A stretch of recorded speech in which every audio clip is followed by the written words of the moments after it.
To be an elite point guard, there's 10 things you absolutely have to have. In fact, if you're missing any of these things, you might not even be a good point guard. You might be a below average point guard, and if you're trying to get more playing time, you're gonna have a hard time getting that. So make sure you pay attention to all these 10 things and have them in your game. And players I've worked with, I've actually seen just putting a couple of these things into their game has got them a tremendous more amount of playing time. They've been able to produce more on the court in terms of points, assists, all that stuff. So if you wanna be a better player, you're gonna wanna have all these 10 things in your game, especially if you're a point guard, but these really apply to pretty much any position. Coach Jesse Muench with Get Handles Basketball, where we train harder and smarter so you can play like the pros. If that's something you're looking to do, make sure you subscribe and click the bell icon so you catch all the newest videos. And if there's any other part of your game you're looking to improve, check out my channel. I got videos on hundreds of different things. But if I don't have a video on what you're looking for, leave me a comment, let me know. So the first thing you have to be an elite point guard, must have, not negotiable, is you have to be a good ball handler. You have to be a good dribbler. And with that comes a lot of things. You can't just be a good ball handler as far as like being able to do a lot of moves and whatnot. There's more to it than that. You have to be able to protect the basketball, avoid turnovers. Coaches are gonna hate turnovers. And if you just wanna be considered an elite point guard, having too many turnovers without enough production to go with it is gonna be a problem, which is the second thing that has to be a part of your ball handling. You can't just be a good ball handler. You have to be a good ball handler with the ability to create off the dribble. At the end of the video, I'm going to link you to 2 YouTube videos, one to give you moves that you must master, and one that's some ball handling drills that'll really help you develop your handles quickly. Second big thing you have to have, and again, being a good ball handler will tie into this, is you have to be able to control the tempo of the game.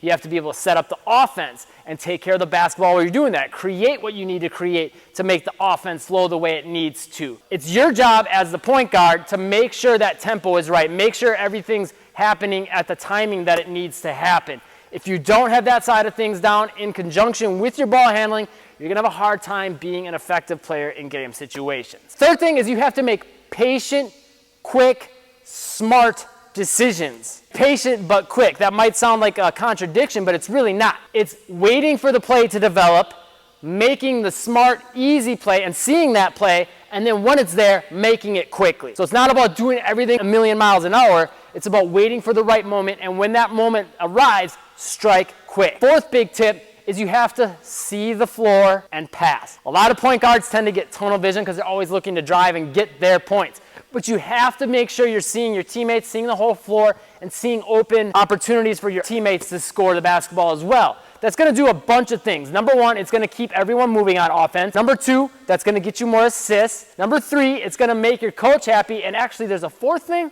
It's going to make offense easier for you as far as scoring more layups, scoring more jump shots, getting open when a teammate has the basketball. Because if you're sharing the basketball, the defense can't just all wait for you and collapse and try to double team you or try to wait for you in the paint for you to drive. Because if you're passing enough and your teammates are involved enough, that spreads the defense and spreads the floor, making things easier for you and your teammates, and that will make those smart, quick decisions that we just talked about a lot easier to make. Next big thing you have to have, number 5, is you have to develop different types of passes. So if you're a point guard and it's your job to distribute, you've got to pass out on the perimeter. You've got to pass the basketball maybe down the court from the other end of the court to create a fast break situation. You've got to be able to get in the paint and get the basketball to your teammates. So just having one type of pass is not going to cut it. So if you're only doing chest passes, you're definitely going to want to develop other types of passes, different types of bounce passes, possibly some behind the back passes, shovel passes. There's a whole bunch more. I'm going to link you to a video at the end that's going to show 5 passes that you must master. And if you work on all those, that's going to really expand what you can do. That video is actually going to go over all the passes being in the air, but you'll also want to develop them off the bounce, doing them as bounce passes as well. Number 6, as a point guard, it's your job to be able to finish around the rim. That's going to make you a threat for a lot of reasons. Number 1, obviously you could score more points by having different finishes around the rim. But on top of that, it's going to open up the floor for your teammates now, because if you have the defense knowing that you can finish around the rim and they start collapsing on you, you can dump the ball off to a teammate that's waiting for you in the paint. Or maybe you'll have a teammate in the perimeter that you could kick the basketball out to, right? Or maybe even right from the get-go, if you're setting the offense up at the three-point line, the whole defense is going to start to play a little tighter in, and that'll open up teammates on the three-point line. Then when you start hitting those teammates, now they spread out, now you get those finishes around the rim. Some things you want to keep in mind is having a variety of ways of finishing around the rim. You can't just rely on this regular layup, whether you're doing it this way or this way. Even if you have both those, that's not enough. You have to have more finishes.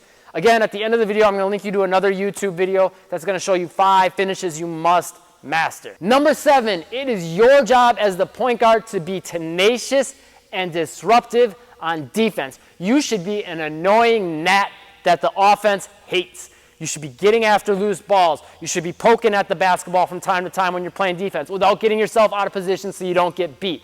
But you always want to be doing little things to disrupt players' flow. If you see a player running across the court and you can step in their way just a little bit without picking up the defensive foul, and you can get in the way so they can't just go in the straight path, that can throw their offense off, their rhythm, their timing. Anything you can do to disrupt their timing, their rhythm, get in their face, do what makes them uncomfortable. Find out what those things are and do them often. But a lot of times it's just going to be simply as simple as bringing intensity, pressure, and a lot of effort every single second you're on the court. Number 8, and then the last 2 are really big, but number 8 is something that often gets overlooked. So as a point guard, obviously you have to be good at dribbling, you have to be good at passing, setting up the offense, and finishing around the rim. Typically, those are the things that almost all point guards are really good at. But it's going to really limit your game if you want to be an elite point guard if you do not have a jump shot. Bare minimum, you better have a mid-range game from like 15 feet in. You better be able to finish some jump shots around that area, floaters, things like that. You've got to get that side of your game down. Otherwise, it makes it easy again for the defense to just wait for you by the rim, and you're going to have a hard time getting any type of scoring off. But if you really want to be an effective player, you'll notice almost all the best point guards at some point or another, they're going to develop a three-point shot because that makes them a threat out here now from three-point land, and now their defender can't just sag off on them, and now that's going to open opportunities for you to drive again, and again, it's going to spread the offense for your teammates. You got to get that jump shot down, so bare minimum when you drive and stop on a dime, you can get your defender to respect that and try to jump back out on you, and then you can maybe beat them. But if you don't have that side of your game down, you're really, really, really limiting what your potential is. Last 2, and these are big ones that you have to have, and then I'm going to give you the links to the layups you must master and the passes you must master. Number 1 is you have to be an on-court leader. And what that means is getting your teammates on the same page on defense. Like, okay, who's got this guy? Who's got this guy? If you're picking up a teammate's guy in transition, let them know, hey, I got your guy, take my guy. You have to be that vocal leader.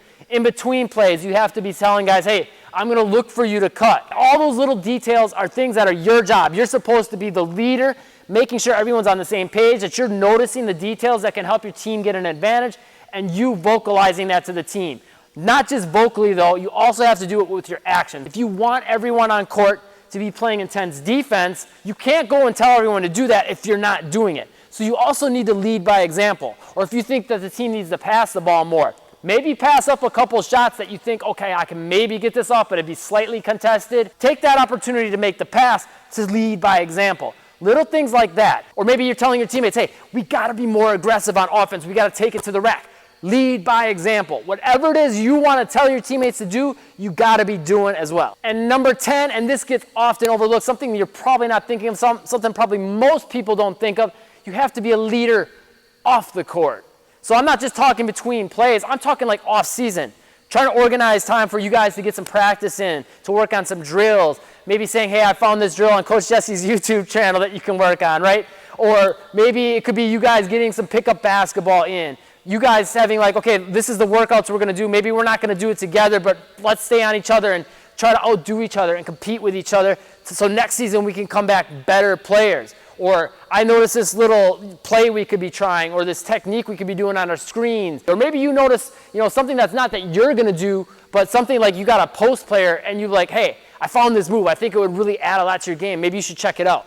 Little things like that will help you be a leader by example off the court as well. But again, you can't just be vocal. You also have to lead by example with what you're doing. You have to be in the gym practicing. You have to be finding these things to help your teammates improve. You have to be taking the time to improve your game or getting together. Like if you can't say, hey, let's get together every week and play some basketball, some pickup basketball so we can work on our game or work on some drills together and then not show up. That's not a good look for you. This is the 5 passes you must master. This is the 5 layups you must master. Ball handling drills that'll help you a ton. Moves you must master. Subscribe, click the bell to catch the newest videos, and I'll see you in one of these videos.